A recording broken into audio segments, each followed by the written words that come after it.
Hello there my fellow holotable heroes and welcome to another Conquest video guide. So I wasn't planning to do this video, but I had quite a few actually asking about this Admiral on the bridge feat, how to do it. Like normally I don't pay attention to these because there are no really rewards associated to it aside from title.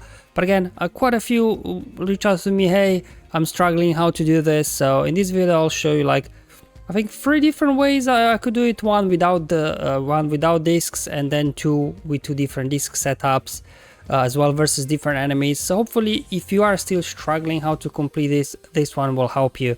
Now the good thing about this feat, at least this iteration of it, is they don't need to survive, you just have to win. So as long as you've got, for the most part, I think like Admiral Radis is the MVP in terms of damage.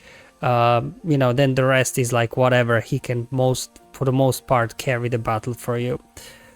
So yeah, we'll just start off first as mentioned before, no discs equipped, and for this one we will hit here the node in sector 1, so that's the second data core node, so not the bad badge one. They will roll you for the most part if you don't have good discs.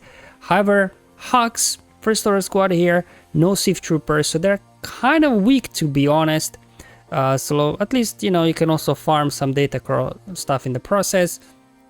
Going with General Kenobi lead for extra defense half, but probably, you know, whoever, doesn't even matter. I don't know, I just thought maybe to try that one out first before we move to Admiral Radis. So again, no disc equipped here whatsoever. It'll take a while obviously to get through it, but as you will see, Admiral Radis, you know, he's packing some punch, especially with his AoE. So I was surprised we were actually able to burn through these guys, but eventually we got through. I guess also what can help, if, you know, Kylo Ren can be a bit tanky, what helps also is Mace, right? With his Shatter Point, he's reducing max health and protection. Whenever he deals damage, somebody's got Shatter Point on them. So make sure whoever's got Shatter Point, always Mace should target them. So then eventually they will go down. And that's why I thought that maybe going with General Kenobi lead for extra durability could be nice. But probably, you know, anybody else will do as well. Okay, stuck behind the taunt again. Don't have any dispels actually. Oh, Mace is the only one with a dispel. But instead of dispelling the taunt, I actually started going after Hux because he had Shatter Point on there. Let's go, let's dispel debuffs. AoE coming in, as you can see, even without discs, Radis doing some damage here. There we go. Alright, eventually we'll get through. There we go, with target Shatter Point. Phasma almost down. Yeah, yep. We're gonna need another big AoE from Radis, I think, to finish off Kylo. Now we lost Mace. But again, it doesn't matter for this global feat. We don't need everybody to survive. Ooh, Executioner not fooling around in this one. So let's see if we can knock him out. Not quite. There we go, mass assist coming in. Almost got him, come on. There he coming in. Man, we really need to take care of Executioner. There we go. Now we can go ahead and finish him. Okay, foresight from Kenobi, as well as Holdo's basic will help you a little bit also to survive. Oh, Executioner knows who the real threat is, eh? But anyway, took a while. Again, not the best thing. I just wanted to show you, you know, you don't need really discs for this one versus this Hux node. So you can see, just verifying, even though we did lose a couple of folks, it still counted. I always like to verify these kind of feats, because you never know if they are coded as according to description. We know that sometimes it can be different.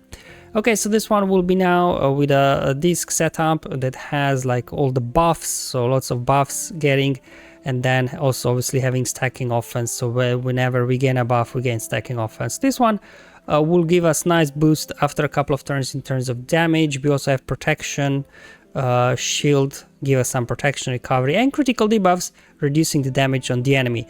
Now if you do have some sort of Empire team, like maybe Palpatine lead or Veer's lead, right, they rely on turn meter and they are Empire. In this case you will definitely want to use Admiral Radis because it will stop their turn meter, and then you can just go ahead and finish them. So this is now footage from my other account where you can see Not so high relics on everybody like Akbar and Holdo, even lower gear, but doesn't matter. Admiral Radis, which hopefully many of you will have him because of Profundity. You can see he's totally nuking these guys. A couple of AoEs and, you know, Radis got it. It's just full autoplay. Nothing really to see here, to be honest. We go. Okay, get above this spell. Let's see who can make it to the end of the battle. As you can see, Days there from Radis' leadership, totally shutting these guys down, and then Kenobi's taunting. They can't do a whole lot, and because he's only sector 1, obviously these guys aren't that durable. They don't hit as hard, so you know, Radis totally wipes them out with that stacking offense. And this is a different now disc setup. So this is again from my main account, where I was able to get Perma-Block setup disc. So you got you know, enough debuffs between caustic emission, critical debuffs, and thermal exhaust discs that at the start of every enemy's turn, ability exhaust triggers, and they're just permanently ability blocked, and they can't do a whole lot.